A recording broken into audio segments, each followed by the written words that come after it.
esta transmisión. Bienvenidos, bienvenidos. Una mañana un poco fría, pero con el fuego del Espíritu Santo y gozosos de estar con ustedes esta mañana compartiendo este tiempo de oración, este tiempo de búsqueda y la presencia del Señor. ¿Qué tal si oramos y ponemos ese tiempo en las manos del Señor para que sea Él dirigiéndonos y hablándonos hoy de todo lo que quiere hablarnos? Padre, gracias. Gracias por este día precioso, este día que nos permites vivir, este privilegio que es tenerte a ti como Padre y tener esta oportunidad de estar aquí sobre la tierra con un propósito, Señor Jesús, un propósito muy claro de tu corazón para cada uno de nosotros. Gracias, Señor. Gracias porque pensaste en cada uno de nosotros. Gracias, Señor, porque ideaste, Señor, oh Dios, un plan para cada uno en particular, Señor, oh Dios, y que lo estamos desarrollando en este tiempo, Señor. Lo estamos viendo, Padre Santo, cumpliéndose en nosotros y a través de nosotros hacia otras personas, Señor. Gracias por hacernos instrumentos de bendición para otros, Señor, oh Dios. Permítenos seguir siendo perfeccionados en ese carácter, en esa imagen del Hijo de Dios en nosotros, Señor, madurando hacia lo que tú, Señor, quieres que nosotros lleguemos a ser en tu propósito y en tu deseo para nosotros como tus hijos, Padre. Gracias, Señor, gracias. Estamos en tus manos, completamente en tus manos, confiados, Señor, de lo que tú puedes hacer, de lo que tú sabes siempre hacer a nuestro favor. Te bendecimos, Señor. Depositamos este tiempo en tus manos y declaramos que será un tiempo provechoso para todos nosotros. En el nombre de Jesús. Amén. Amén. Gloria a Dios. Muy bienvenidos esta mañana.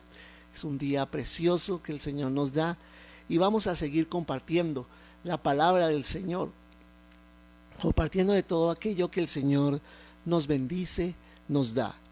Entonces estamos meditando acerca de Hechos 2, 41 al 47, hablando sobre la comunión y terminando ese aspecto tan importante que es la comunión. Estamos hablando allí que es un don de Dios, pero a la vez es como una exigencia del Señor para nosotros, el tener comunión, el que estemos juntos, el que realmente compartamos una vida en común, una vida en común. Eso es lo que quiere decir comunión en medio de la iglesia de Cristo. Y cada vez, como decíamos ayer, cada vez que vemos que hemos sido salvos, que hemos necesitado de la misma gracia, hemos necesitado del mismo perdón de parte del Señor, allí es donde hay un punto de encuentro y donde todos entendemos que somos hermanos, hermanos. Y como podríamos decir, hermanos de sangre por la sangre de Cristo, por la sangre del Señor. Entonces, algo que decíamos ayer importante es, no somos nada más como personas separadas, sino tenemos una relación unos con otros. No se ha conformado una organización, sino somos un organismo vivo en el Espíritu, un organismo que está alimentado y está vivo gracias a la dinámica del Espíritu Santo dentro de nosotros como iglesia. Entonces, Cristo salvó personas, pero al salvarnos, llegamos a ser nosotros mucho más que individuos separados. Llegamos a ser personas que vivimos en una relación de comunión, de koinonía, como decíamos ayer. Nunca el Señor ve como con esa idea que tenían los griegos del alma como algo separado. No, somos un solo ser, los seres humanos, pero estamos compartiendo todos esa comunión con el Señor. Y en el libro de los Hechos vemos que en el momento en que esa comunión estaba relacionada más que todo con la expresión de la igualdad, ¿no? Esa comunión habla de la igualdad, habla de la libertad que tenemos en Cristo, habla de la hermandad, de la fraternidad entre nosotros. Tanto ya en ese tiempo, en la primera iglesia allí en Jerusalén, tanto gentiles como judíos, ¿no? Todos los que llegamos a conocer a Cristo, todos somos hermanos en Cristo. Y tal vez para los judíos en ese tiempo fue muy difícil entender que tenían que hacerse hermanos de los gentiles, porque su concepto religioso de los gentiles, de no contaminarse con los gentiles, les hacía a ellos imposible prácticamente y humanamente hablando unirse a personas que no fueran de origen judío.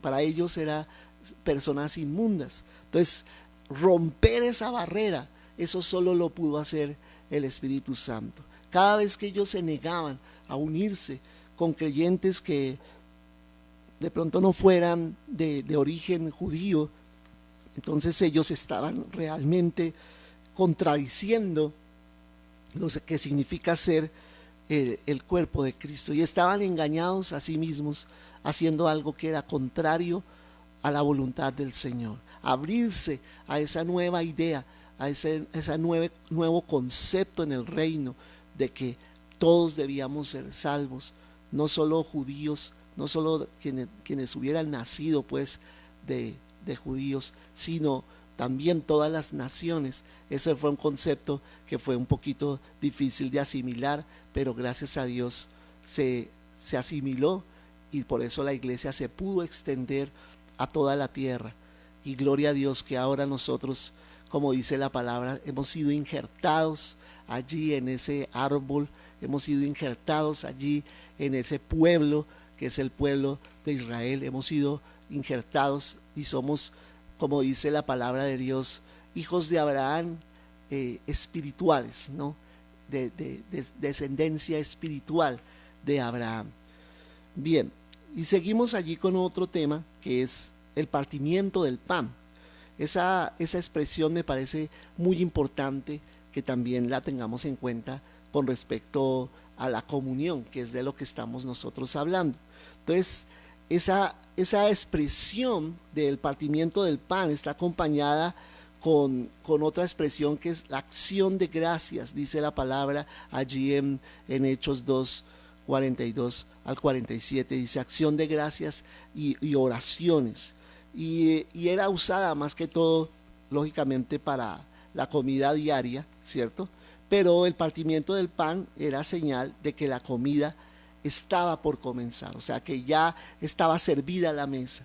Cuando decían que ya se está haciendo el partimiento del pan, lo que estaban diciendo era ya está lista la mesa, ya está listo todo para que compartamos en la mesa, ¿no? Y esa parte de compartir en la mesa tan importante que es para demostrar la familiaridad que hay, ¿no? A veces hasta nosotros mismos como familia hemos perdido esa familiaridad, hemos perdido el comer juntos en la mesa, ¿no? Nosotros mismos como familia biológica, no hablando de la familiaridad de la iglesia, sino de la familia misma, la familia biológica. Y a veces perdemos nosotros ese compartir de la mesa que debe ser tan importante, padres e hijos allí sentados compartiendo el pan, porque ese momento es de intimidad familiar, es un momento de compartir juntos, y a veces se ha perdido, cada uno va con su plato a otra habitación, en otro sitio de la casa, a comer por separado, y no tenemos que perder nosotros esa unidad, ese compartir juntos. Y lo mismo debe ser en la iglesia de Cristo, hablando ya del partir el pan de la palabra y de compartir nosotros lo más cercanamente posible, porque eso habla de nuestra fraternidad, de nuestra hermandad. Mateo 14:19 dice: entonces mandó a la gente recostarse sobre la hierba. ¿Recuerdan este pasaje? Dice: y tomando los 5 panes y los 2 peces, y levantando los ojos al cielo, bendijo y partió y dio los panes a los discípulos y los discípulos a la multitud. Y los discípulos a la multitud. Está hablando de un compartir. Mira, Jesús está interesado en el compartir el pan. Y mira que aún físicamente, a través de estas multiplicaciones, no fue solo una vez, sino varias veces que el Señor hizo esta multiplicación del pan y de los peces para las personas, ¿no? Y vemos cómo era tan importante para Jesús tener ese momento. No era solo porque tuvieran hambre, no era solo porque estaban en un lugar alejado, digamos, del comercio de las ciudades, de los pueblos, sino porque era una ocasión que Jesús aprovechaba para que hubiera una unidad, para manifestar ese momento de familiaridad entre aquellos que le estaban siguiendo y lógicamente preparando a las personas para lo que vendría a ser la iglesia de Cristo más adelante. Entonces eso es lo que nosotros debemos rescatar y ver como principio fundamental, esa comunión tan fuerte, ese momento de partir el pan, ese momento de estar juntos y empezar del amor que cada uno ha recibido, compartirlo con otros. Qué bendición ha sido cuando nosotros en la congregación hemos hecho esas cenas de amor, esas cenas como llamamos de amor y amistad, sobre todo en esa época de septiembre, aprovechando esa fecha que se usa para comercialmente hacer esto en el país, pero como hacía el Señor, el Dios siempre aprovecha como las fechas que usan las personas para incluir allí principios del reino, y allí hemos compartido y nos hemos dado cuenta de la gran bendición que es el hecho de estar juntos, el hecho de compartir ese momento de familiaridad, saliéndonos un poco de los esquemas de la liturgia normal, de las reuniones de la iglesia y abriéndonos de corazón para compartir, porque ese tiempo de compartir es fundamental para la iglesia de Cristo. Dice también otro texto en Hechos 27:35, y habiendo dicho esto, tomó el pan y dio gracias a Dios en presencia de todos, y partiéndolo comenzó a comer. Entonces esto es muy importante, el partimiento del pan, el momento de la comunión unos con otros. Recordemos esa cita de Apocalipsis 3:20 que normalmente la citamos para las personas que no conocen al Señor. He aquí yo estoy a la puerta y llamo, si alguno abre la puerta, yo entraré a él y cenaré con él y él conmigo. Entonces, por ese entraré, nosotros a veces deducimos que es para las personas nuevas, para que entre Cristo al corazón. Bueno, de algún modo se puede aplicar, pero donde tiene más aplicación es a la iglesia, porque esta es una palabra que el Señor le da a Juan para que la diga a las iglesias, a la iglesia de Cristo. Entonces está hablando el Señor allí de entrar a tener más comunión, entrar a tener intimidad con nosotros, porque para los judíos el momento del comer era un momento de intimidad, un momento en el que la persona si te invitaba a comer en su casa era porque quería estrechar aún más su amistad contigo. Entonces ese es el sentido con el cual el Señor lo usa en Apocalipsis. Yo quiero entrar a tu casa, yo quiero entrar a tu corazón para estrechar aún más mi relación contigo. Y cuando estamos comiendo entre nosotros, no solamente espiritualizando pues esta palabra de partir el pan, refiriéndonos solo a compartir las enseñanzas y la escritura, sino aún físicamente, cuando estamos compartiendo el comer juntos, estamos estrechando aún más esa relación entre nosotros de fraternidad, de amor, de hermandad. Entonces, partir el pan también fue usada, esa expresión, por los primeros cristianos, y esa expresión también era usada para la cena del Señor, para el momento de la comunión. Vemos la primera carta a los Corintios, en el capítulo 10, versículo 16, dice: La copa de bendición que bendecimos, dice el apóstol Pablo, no es la comunión de la sangre de Cristo, no es la comunión de la sangre de Cristo. Y luego dice, el pan que partimos, el pan que partimos no es la comunión del cuerpo de Cristo. Entonces se está refiriendo a la cena del Señor, ese momento tan hermoso que pasamos juntos, estrechando nuestra relación no solo con el Señor, sino entre nosotros, entre nosotros. Por eso dice claramente la palabra del Señor que cuando vayamos a tomar la cena debemos nosotros examinar nuestro corazón, si estamos discerniendo el cuerpo de Cristo. Así lo dice literalmente. Discernir el cuerpo de Cristo, ¿qué quiere decir? Que yo tenga claridad, que yo tenga el entendimiento suficiente de que pertenezco al cuerpo de Cristo y qué es lo que para mí significa el cuerpo de Cristo. ¿Qué es lo que para mí significa el hecho de pertenecer a la iglesia del Señor? Ante todo, eso es lo que se refiere la cena del Señor, que yo tenga claridad de que pertenezco al cuerpo de Cristo y lo que eso implica, lo que eso implica. Y es un momento de intimidad, vuelvo a decir, tanto con Dios como con cada uno de los hermanos que estamos reunidos en ese momento. Y también en el versículo 42, de pronto se refiere al partimiento del pan como la cena del Señor, ¿no? Dice, y perseveraban en la doctrina de los apóstoles, en la comunión, en el partimiento del pan y en las oraciones. Entonces,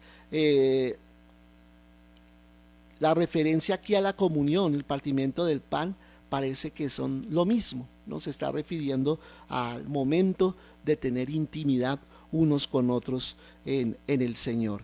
Esta comunión o partimiento del pan era para ellos no solo un pedacito de pan y una copa, sino era una comida, y normalmente ellos hacían lo que se llama un ágape, ¿no? Y para ellos esa era la cena del Señor. Los primeros cristianos era una comida, pero recordemos que en Corinto, que es la iglesia donde a veces muchas cosas se fueron fuera de lugar, empezaron fue a competir, ¿no? ¿Quién traía una mejor comida que quién, no? Entonces, por eso Pablo vino e instituyó la parte de la cena, que fuera solamente el pan, la copa, ¿cierto? Porque se tendía a competir con quien traía la mejor comida y siempre se humillaban unos a otros en ese aspecto. Entonces eso no debemos permitir entrar esa clase de actitudes en medio de la iglesia. También en Hechos 27 se refiere a la cena del Señor, ¿no? Dice, el primer día de la semana, reunidos los discípulos para partir el pan, Pablo les enseñaba, habiendo de salir al día siguiente, y alargó el discurso hasta la medianoche. Entonces dice ahí, se habían reunido los discípulos para partir el pan. Posiblemente estén en la cena, pero también compartiendo la comida juntos. Veo como en los hechos resalta mucho esta parte, porque era importante para ellos estrechar las relaciones de hermandad unos con otros.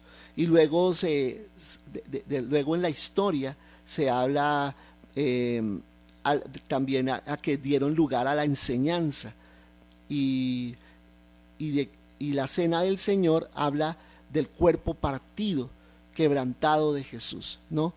Entonces dice aquí en 1 Corintios 11:24, y habiendo dado gracias lo partió y dijo, tomad, comed, esto es mi cuerpo, que por vosotros es partido, haced esto en memoria de mí, ¿no? Entonces más adelante dice, mi cuerpo es para vosotros, ¿cierto? Y dice el 24, y después de dar gracias lo partió y dijo, esto es mi cuerpo que es para vosotros, haced esto en memoria de mí. Entonces es como el pan partido es la representación del momento en que Jesús es quebrantado en la cruz del Calvario. Pero una cosa fundamental que significa la cena del Señor y el partimiento del pan es que cada vez que tú tomas un pedazo de ese pan, lo estás tomando del mismo pan. Cada uno toman del mismo pan. Y eso está representando que a pesar de nosotros ser muchos, pertenecemos a un mismo cuerpo, al cuerpo de Cristo. Esa es la verdad básica que está encerrada en la cena del Señor. Está representando el cuerpo de Cristo, el cuerpo de Cristo. Y eso es lo que nosotros debemos entender siempre que participamos de la mesa del Señor, que soy uno con el que está a mi lado, que soy uno con aquellos que están congregados conmigo, siguiendo al Señor. Soy uno con ellos. Aquí la lectura que se encuentra en los manuscritos posteriores, a veces como que trata de no poner muy claro lo que dice Pablo en 1 Corintios sobre la unidad del cuerpo que proclama la cena del Señor. Dice 1 Corintios 10 del 16 al 17: la copa de bendición que bendecimos no es la participación de la sangre de Cristo, el pan que partimos no es la participación del cuerpo de Cristo, puesto que el pan es uno. Mira, ahí lo dice: nosotros que somos muchos, somos un cuerpo, pues todos participamos de aquel mismo pan. Ahí está expresado claramente lo que les acabo de decir. 1 Corintios 10, 17. Es un mismo pan. ¿Y qué está representando? El cuerpo, un mismo cuerpo, el cuerpo de Cristo, que cumplido proféticamente somos nosotros como la iglesia del Señor. Entonces, Juan insiste en que ni un hueso del cuerpo de Jesús fue quebrado, fue quebrantado, ¿cierto? Ni un hueso. Dice Juan 19, 31 al 37. Entonces los judíos, por cuanto era la preparación de la Pascua, a fin de que los cuerpos no quedasen en la cruz en el día de reposo, pues aquel día de reposo era de gran solemnidad, rogaron a Pilato que se les quebrasen las piernas, ¿no? Que se les quebrasen las piernas, ¿cierto? Y fuesen quitados de allí, porque les pedían que les quebraran las piernas. ¿Por qué? Para que les fracturaran las piernas. Horrible. Allí crucificados y fuera del sufrimiento que estaban teniendo, les quebraban las piernas. Y los judíos les pidieron a los romanos que hicieran eso con Jesús y los ladrones que estaban allí colgados en las cruces, ¿cierto? Entonces, el propósito por el cual se les pedía eso era para que se murieran más rápido, para que se acortara su agonía y su muerte fuera más rápida. Entonces dice el versículo 32, vinieron pues los soldados y quebraron las piernas al primero y asimismo al otro, o sea, los que estaban al lado y lado del Señor que habían sido crucificados con él. Y dice, más cuando llegaron, o sea, pero, ¿no? Cuando llegaron a Jesús, como lo vieron ya muerto, no le quebraron las piernas. A Jesús no le quebraron las piernas. Pero uno de los soldados le abrió el costado con una lanza y al instante salió sangre y agua. Y el que lo vio da testimonio y su testimonio es verdadero. O sea, él estaba presente, Juan, viendo este suceso, y él sabe que dice verdad para que vosotros también creáis. Porque estas cosas sucedieron. ¿Sucedieron para qué? Dice ahí claramente el versículo 36. Para que se cumpliese la escritura, una profecía que decía, no será quebrado hueso suyo. Y también otra escritura dice, mirarán al que traspasaron. Entonces esta cita, ¿para qué la estamos leyendo? Para que te des cuenta que la cena del Señor, más que hablar del cuerpo molido del Señor, no habla específicamente de eso, sino habla es de que todos estamos participando de un mismo cuerpo. El partimiento del pan entonces pone la atención, ¿no? La participación conjunta de un mismo trozo de pan y no de que fue partido en pedazos, ¿no? Y la frase partir el pan generalmente significa tomar la comida. Recuerden lo que decía al comienzo. Es como decirle a las personas, ya la comida está preparada, ya todo está listo para que vengamos y tengamos comunión los unos con los otros. Entonces la idea no es la de un pan quebrado en muchos pedazos, sino que mucha gente come del mismo pan. Y esto habla entonces de algo muy importante, de que todos los cristianos participamos del mismo cuerpo de Cristo, del mismo Señor. Somos uno en el Señor. Amén. Entonces eso es básicamente lo que quiere decir esta parte, que me parece tan importante para nosotros poder entender que somos uno en el Señor, que en Cristo podemos expresar esa unidad. Y la cena del Señor es un momento tan solemne, un momento tan hermoso, un momento que ninguno de nosotros que hemos nacido de nuevo jamás nos debemos perder, jamás nos debemos perder, porque es un momento de declarar nuestra unidad en Cristo, de declarar que somos uno en el Señor, porque esa idea tradicional de cada uno participar por su lado, y si usted participó bien y si no también, yo cumplo acá con hacerlo, con hacer este rito entre comillas delante de Dios, es una idea muy apartada de lo que Dios quiere dar a entender con la cena del Señor. La cena del Señor es un momento de unidad, es un momento de declarar que ese poder que hay en medio de la unidad del cuerpo de Cristo. Y es algo que no nos debemos perder jamás. Si tú eres un hijo de Dios, participa de la cena, participa de la cena del Señor, participa con tus hermanos de la cena del Señor. Aún en estos días, creo que fue el primero o segundo domingo, que comenzamos nosotros a transmitir, aún a través de la transmisión, realizamos la cena del Señor. No sé si alguno recuerda, y no teníamos que estar presentes en el mismo auditorio para realizar la cena, pero lo hicimos. ¿Por qué? Porque es importante recordar siempre lo que el Señor hizo por nosotros y declarar que somos uno. Aún a través de estos medios de comunicación debemos declarar la unidad en Cristo.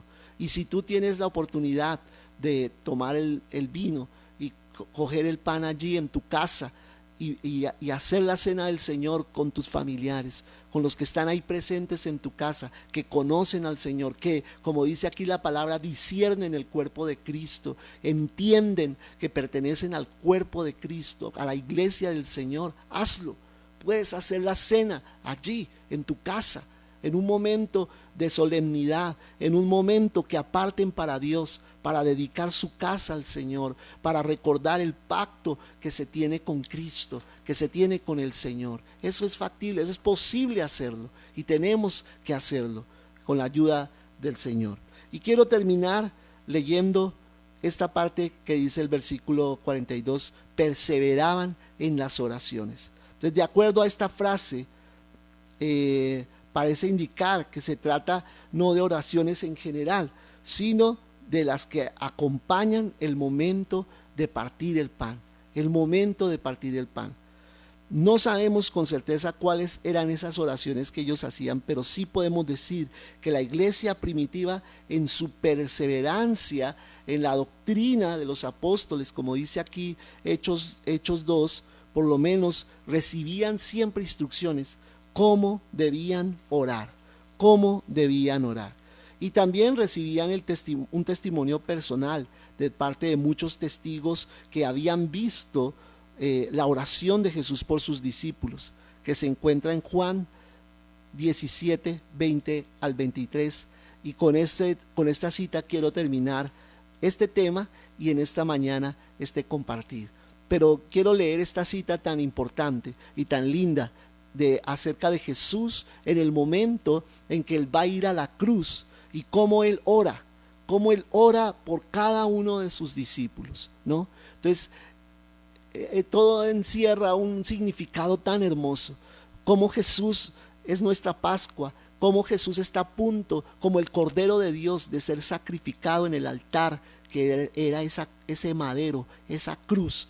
Jesús está a punto de ir, pero antes de él partir hacia allá, antes de él ir a cumplir, a terminar su misión allí en la cruz del Calvario, él ora. Él se preocupa por orar por sus discípulos. Cualquiera de nosotros estaría con la cabeza en otro lado, preocupado, angustiado por lo que va a pasar. Y él estaba angustiado, pero él no estaba preocupado. Él no estaba desesperado. Él no estaba en una situación emocional tal que se olvidara pues de sus discípulos. Él estaba completamente consciente de la prioridad que Dios le había dado. Claro que sí, glorificar al Padre primeramente allí, haciendo su voluntad, yendo a la cruz, pero también sus discípulos, de dejarlos bien, de dejarlos confirmados, de poner sus vidas delante del Padre, porque él sabía que todo esto iba a traer un sacudimiento impresionante a ellos, que iba a ser un momento muy difícil para ellos asimilar. Jesús yendo a la cruz, Jesús que estaban ellos esperando que hiciera otra cosa, y Jesús más bien muriendo en lugar de levantarse como un rey poderoso y vencer a todos los enemigos. No, Jesús lo que hace es ir a la cruz y morir por toda la humanidad, aún por sus enemigos, perdonándolos desde la cruz.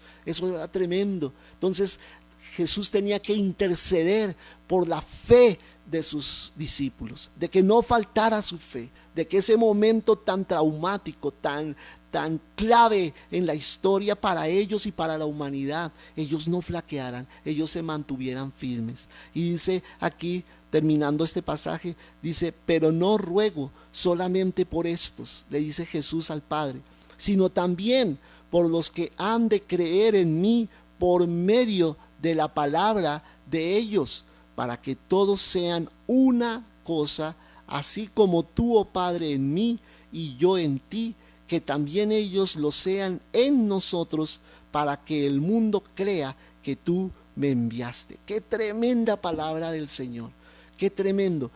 Y orando Jesús por sus discípulos, orando para que ellos quedaran afirmados, de una vez, si te das cuenta, ora por nosotros, los que habríamos de ser sus discípulos, los que habríamos de creer por sus palabras, o sea, por la palabra que ellos mismos iban a seguir divulgando de las enseñanzas que Jesús les había dado durante el tiempo que estuvo aquí en la tierra. Es increíble. Y ¿cómo nos han llegado esas palabras de los discípulos, del testimonio de los discípulos, de lo que Jesús hizo, de lo que Jesús enseñó? A través de la Biblia, a través de la palabra de Dios. Ahí están las palabras de ellos, y hemos creído a través de las palabras de ellos, de lo que Jesús hizo, dijo y dejó encargado. Entonces aquí se está cumpliendo esta palabra. Y está orando el Señor por todos nosotros, como sus discípulos, como sus hijos. Dice: yo les he dado la gloria que tú me has dado, para que sean una cosa. Mira que en todo momento está hablando de la unidad. Así como también nosotros somos una cosa, o sea, el Padre y Él son uno solo. Así Él quería que nosotros fuéramos uno entre nosotros y fuéramos uno con el Padre, el Hijo y el Espíritu Santo. Yo en ellos y tú en mí, para que sean perfectamente unidos, para que el mundo, o sea, a través de esto, para que el mundo conozca que tú me has enviado y que los has amado como también a mí me has amado. Que sepa el mundo que fue Jesucristo enviado por el Padre, y que fue amado por el Padre, y nosotros también somos amados por el Padre. Es lo que dice aquí la palabra del Señor. O sea, nuestra unidad, y termino con esto, nuestra comunión hace que los demás crean. O sea, la comunión tiene un poder de convicción. La comunión entre nosotros, el solo hecho de compartir, el solo hecho de fraternizar, el solo hecho, como decíamos con el término griego, de tener koinonía entre nosotros, esa comunión íntima entre nosotros, ese solo hecho, sin decir una palabra, solo la actitud de estar juntos y de preocuparnos los unos por los otros, hace que los demás vean que realmente Jesucristo fue enviado por el Padre. Qué tremendo. Son convencidos más allá de las palabras por nuestra actitud de unidad entre nosotros. Entonces vamos a seguir orando para que el Señor siga propiciando eso en este tiempo, en este tiempo. Tal vez un tiempo en el que el enemigo creyó que podía acabar con la iglesia de Cristo, al cerrar de pronto los auditorios, al cerrar de pronto los sitios de reunión. Él dijo, no, ya con esto, como no se pueden ver, como no pueden estar juntos, ya con esto terminé la iglesia. Y no, la iglesia se fortalece en medio de las crisis, porque Dios siempre le sale adelante al enemigo. Él siempre lo va a sorprender. El diablo nunca podrá sorprender a Dios, pero Dios siempre sorprenderá al enemigo por donde él menos esperaba. Y la iglesia de esto va a salir mucho más fortalecida, entendiendo cosas que antes no pudo entender por su ajetreo, por su mucho que hacer. Pero este tiempo ha sido para enfocarnos, para estar nosotros centrados en lo que realmente para Dios es importante, lo más prioritario. Hay muchas cosas que son importantes, pero tenemos que hacer las que son realmente prioritarias para Dios, no para nosotros. Y yo sé que estamos cumpliendo en este tiempo un propósito tremendo de parte del Señor. Así que oremos al Señor y démosle gracias por lo que Él ha hecho, por lo que Él está haciendo en este tiempo, en medio de este confinamiento. Padre, gracias, gracias por Jesús. Gracias por su corazón para nosotros, Señor. Gracias, Padre Santo, por el deseo que ha tenido Jesús y tienes tú, oh Padre, de hacernos uno contigo y de hacernos uno entre nosotros, Señor. Solo para que el mundo crea, solo para que el mundo vea, Señor, oh Dios, que entre nosotros está tu Espíritu Santo, Señor, causando esa unidad, causando ese entendimiento, trayendo a nuestro corazón y a nuestro espíritu ese discernimiento, Señor, de entender la trascendencia que tiene el hecho de que seamos un cuerpo, de que seamos uno en ti. Te agradecemos por llamarnos a ti. Te agradecemos, Señor, oh Dios, por hacernos uno entre nosotros, Señor, oh Dios. Gracias por la cena. Gracias por dejar instituido este sacramento, Señor, de la cena, de la comunión, para poder recordar siempre lo que tú hiciste por nosotros, lo que debemos ser nosotros hoy como iglesia y como cuerpo de Cristo, y lo que ha de suceder en el futuro, que tomaremos esta cena contigo en los cielos, Señor, oh Dios. Oh, te agradecemos por ese sacramento tan poderoso, Señor, oh Dios, de poder, Señor Jesús, hacer esto tan sencillo, algo tan poderoso, Señor, oh Dios. Y yo te pido, Señor, que esto sea una realidad entre nosotros. La unidad sea causada, la unidad sea propiciada por el poder de tu Espíritu Santo. Sigue obrando en medio de la iglesia. Señor, este ha sido un tiempo en que las barreras se han caído. Este es un tiempo en donde, Señor, oh Dios, estamos ministrando a nivel mundial, Señor, cada uno de los ministros a nivel mundial y alcanzando miles y miles y miles de personas que están oyendo tu mensaje, que están siendo tocados por tu Espíritu, que están siendo unidos, Señor, por tu Espíritu Santo, Señor, con la misma fe, Señor, con la misma convicción, Señor, y estás propiciando algo mucho más poderoso de lo que podía suceder en cada uno de nuestros sitios de reunión, Señor. Y te agradecemos por hacer correr el mensaje del Evangelio de esta manera, Señor. Aquí estamos nosotros en tus manos, sabiendo, Señor Jesús, que somos instrumentos para ti, y al salir de este lugar queremos ir por todos aquellos, Señor, que también deben venir a este rebaño, como decías tú, Señor. Aún hay ovejas que deben venir, y Señor, queremos ir por ellos y que compartan de esta misma comunión y compartan de esta misma fraternidad y hermandad que hay entre nosotros y que tú propicias para que podamos ser uno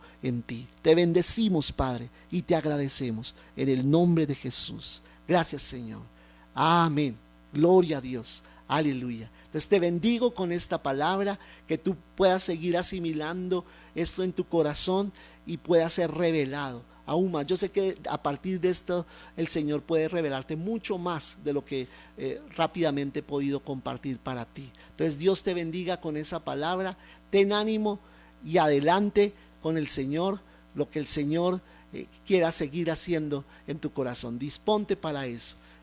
Le damos gracias al Señor y a las 3 nos volvemos a encontrar para seguir fortaleciéndonos con la meditación de la palabra del Señor. Dios te bendiga.